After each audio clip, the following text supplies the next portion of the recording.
പ്രിയപ്പെട്ടവരെ, യേശുക്രിസ്തുവിന്റെ നാമത്തിൽ നിങ്ങൾക്കെന്റെ സ്നേഹം നിറഞ്ഞ ആശംസകൾ. ഈ പ്രഭാതവേള എങ്ങനെയുണ്ട്?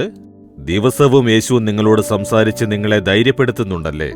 നിങ്ങൾ ഭാഗ്യവാന്മാരും ഭാഗ്യവതികളുമാണ്. ഇന്നും നിങ്ങൾക്ക് വേണ്ടി അനുഗ്രഹീതമായ ഒരു വാക്ക് തരുന്നു. ശരി, ഈ സ്ഥലം ഏതാണെന്നല്ലേ നിങ്ങൾ ചോദിക്കുന്നത്? ഒമാൻ എന്നൊരു രാജ്യമില്ലേ? ഗൾഫ് കൺട്രിയിൽ ഒമാൻ എന്നൊരു രാജ്യം. അതിൽ മസ്കറ്റ് എന്നൊരു പട്ടണം. അതിൽ ഈ കെട്ടിടം ഒരു ചർച്ച് ക്യാമ്പസാണ്. ഇത് ഒരു മുസ്ലിം രാജ്യമാണ്. ഈ രാജ്യത്ത് 55 ലക്ഷം ജനങ്ങൾ വസിക്കുന്നുണ്ട്. അതിൽ 58% മാത്രമാണ് ഒമാനീസ് ഉള്ളത്. ബാക്കി 42% വിദേശങ്ങളിൽ നിന്ന് വന്നാണ് ഇവിടെ വസിക്കുന്നത്. ഇങ്ങനെ പല നാടുകളിൽ നിന്നുള്ളവരാണ് ഇവിടെയുള്ളത്. അതിൽ ഇന്ത്യക്കാരെ എടുക്കുകയാണെങ്കിൽ 9 ലക്ഷം ഇന്ത്യക്കാർ ഇവിടെ ജീവിക്കുന്നുണ്ട്.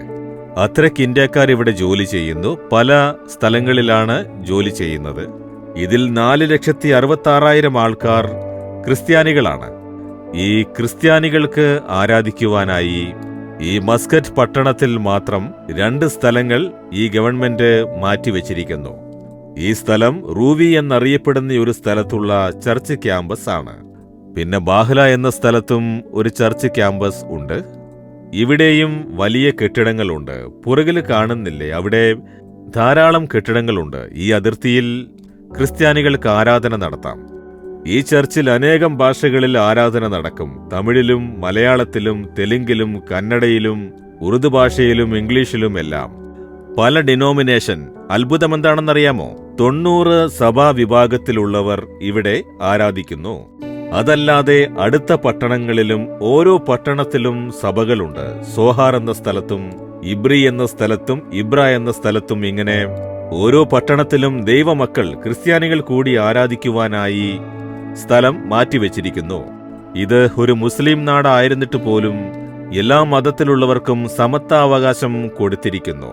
ക്രിസ്ത്യാനികൾക്ക് ഈ സ്ഥലം ഒതുക്കിവെച്ചിരിക്കുന്നു. ഇതിന്റെ പുറകുവശത്ത് ഹിന്ദുക്കൾക്ക് അവരുടെ ദൈവത്തെ ആരാധിക്കാനുള്ള ക്ഷേത്രവുമുണ്ട്. അവരത് ഉപയോഗിച്ചു വരുന്നു. ഇവിടെ അനേകം വർഷങ്ങളായി താമസിച്ചുകൊണ്ടിരിക്കുന്ന ഒരു ഹിന്ദു സഹോദരനെ ഞാൻ പരിചയപ്പെടുകയുണ്ടായി. അയാൾ എന്നോട് സംസാരിച്ചുകൊണ്ടിരിക്കുമ്പോൾ പറഞ്ഞു, ഇതൊരു മുസ്ലിം രാജ്യമാണെങ്കിൽ പോലും എല്ലാ മതക്കാരെയും ഒരുപോലെ സ്നേഹിക്കുന്നു. മതവിശ്വാസമോ മതേതര കലഹങ്ങളോ പ്രകോപിപ്പിക്കുന്ന പ്രശ്നങ്ങളോ ഒന്നും തന്നെ ഇവിടെയില്ല. ഇവിടുത്തെ രാജാക്കന്മാരുടെ ഭരണത്തിൽ എല്ലാ മതക്കാരെയും ഒരുപോലെ സ്നേഹിക്കുന്നു. അയാൾ അതിശയിപ്പിക്കുന്ന ഒരു കാര്യം പറഞ്ഞു. ഇന്ത്യയിൽ ബാബർ മസൂദി ഇടിച്ചിരുന്നല്ലോ. അത് മുസ്ലിമുകൾക്ക് വളരെ പ്രധാനപ്പെട്ട ഒരു മസൂദിയാണ്. അത് മതഭ്രാന്തന്മാർ ഇടിച്ച സമയത്ത് ഇതൊരു മുസ്ലിം രാജ്യമാണ്. അപ്പോൾ ഇവർ ആവേശം കൊണ്ട് എന്തെങ്കിലും വിപരീതമായി ചെയ്യാതിരിക്കാനായി ഇവിടെയുള്ള ഹിന്ദു ക്ഷേത്രങ്ങൾക്കെല്ലാം വലിയ സംരക്ഷണം നൽകി ഈ സ്ഥലത്തെ സംരക്ഷിച്ചിരുന്നു. ഭരണകൂടം തന്നെ അതിനെ സംരക്ഷിച്ചു എന്ന് പറഞ്ഞു.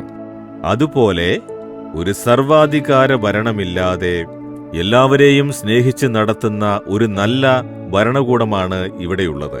ഈ രാജ്യത്തിൽ ജനങ്ങൾ സുഭിക്ഷതയോടെയും സമാധാനത്തോടെയും സന്തോഷത്തോടെയും ജീവിക്കുന്നത് കാണാൻ സാധിക്കും.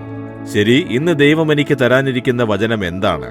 27-ാം സങ്കീർത്തനം 6-ാം വാക്യത്തിൽ ഒരു ഭക്തൻ പറയുന്നു, ഇപ്പോൾ എന്റെ ചുറ്റുമുള്ള ശത്രുക്കളുടെ മേൽ എന്റെ തല ഉയരും.